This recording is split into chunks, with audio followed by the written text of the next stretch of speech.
So tell me, what's on your mind? What's on my mind? Uh, Geography education is always on my mind. In a democracy, if you don't understand geography, you're going to make some bad decisions. And that can happen at the highest level of government. It can happen at your local level. It can happen at a town meeting. It's democracy demands that you be literate, that you be educated, that you understand issues. Otherwise, you're casting your vote. Well, worse than casting it poorly, you're going to cast it sometimes in an area you don't want to cast it. And so, basically, it's on my mind that this nation, particularly at election times, has got to think about geoliteracy. Again, come back to Afghanistan. It is well known that this administration, the Obama administration, like every administration before it, conducts numerous surveys and polls to find out what American people think. And so I think back to when President Obama was deciding an extraordinarily excruciating decision. Are we going to send more troops to Afghanistan?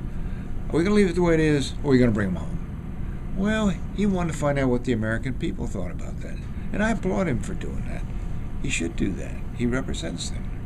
So we have all these polls on Afghanistan. And not surprisingly, they come out, half the people think we ought to send more troops, half the people say we ought to bring everybody home. So basically, that didn't help him much.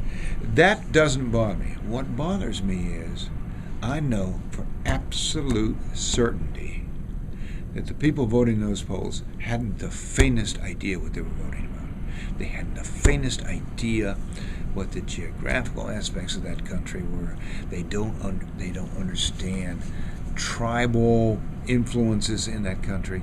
They don't understand the lack of transportation and communication in Afghanistan.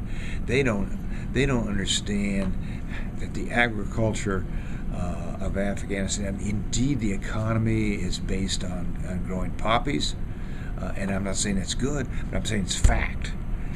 They don't understand the different tribal influences and the revenge theory. They really don't understand that.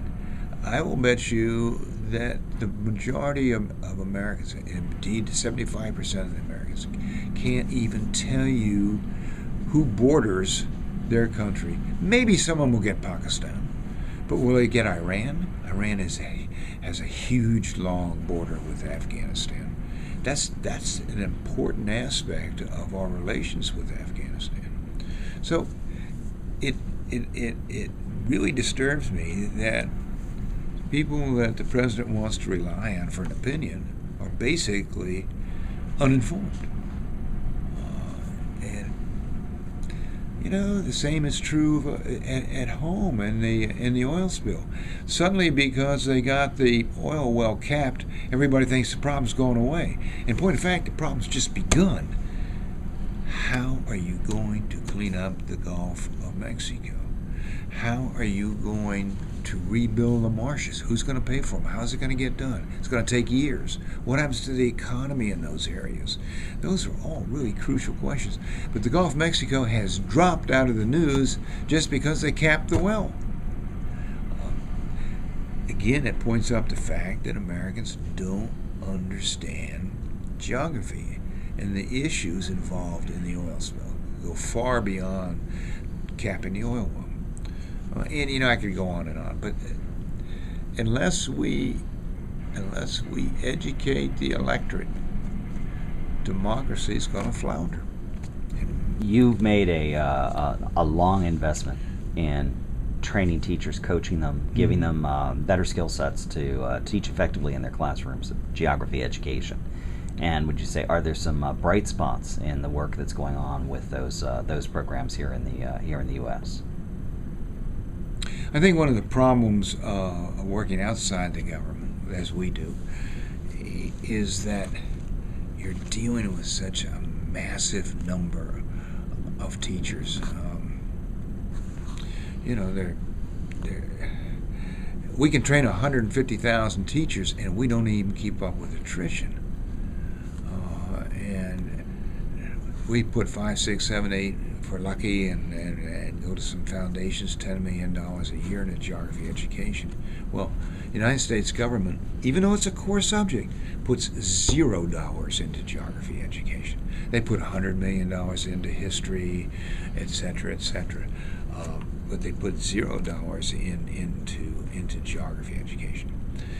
If we had just had 1/10 the amount of money that history has, but put it through the private sectors, so that a group of superior teachers in Illinois could teach the Illinois teachers how to teach geography, I guarantee you we'd be better off.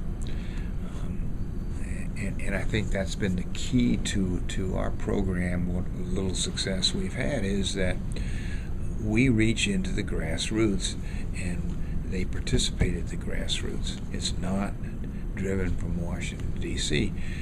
Our alliances are statewide, and so it's driven at the state level, which I think is a lot more effective. So, what's said in the land of the blind, the one-eyed man is king, and there are extraordinary opportunities for kids who grow up, go to college, get geographic skills, and take them out into the workforce right now, aren't there?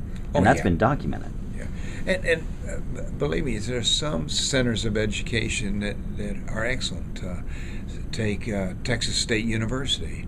They have 520 kids majoring in geography. When those kids graduate, every single one of them gets a job in geography-related fields. That could be anything from the obvious real estate industry to bankers. How do you make loans without understanding geography?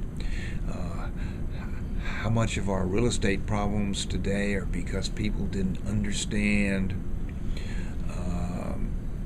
the principles of investing in real estate?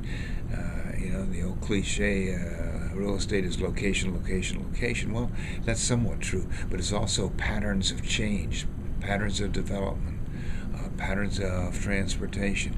Those are all crucial factors, and a geographer can understand that. A banker, why does a banker need geography? If you're making loans to a third world country, you better know the economy of that country. You better know what their chief foreign currency earner is. Is it stable? Is it politically stable? Is it culturally stable? Those are all huge problems that involve the stability of that country. You better know that. If you're a farmer, you have to understand how you get your crops to market. Are your crops wanted? If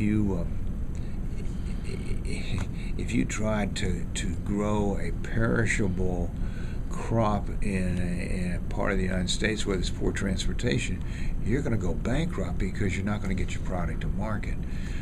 If you don't understand the cost of distribution, if you don't understand what parts of the country have certain eating habits that might not be prevalent in other parts of the country. Agriculture, geography is a key to that. And I could go on almost any other subject or profession and make a good case that geography is crucial. And that's why these kids from Texas State are so successful in getting jobs, because they're geographically literate when they go out into the workforce. A really wonderful thing that geography's done in the last decade, and that is tie geography to literacy. We have proven statistically that kids who learn to read about the broad aspects of geography learn faster than those that don't. And that has helped us tremendously to have geography accepted in the school systems. But I think it's true that geography, after all, is the world and all that's in it, and you've got to be interested in your world, And so tying literacy to understanding geography was a brilliant idea, and I think it will. I think that will continue. I think the same is true in language. It used to be if you wanted to study French, you would learn about Fifi's dog. Well, Fifi's out of style now. What you learn about if you're learning French is you're learning about French culture and French traditions.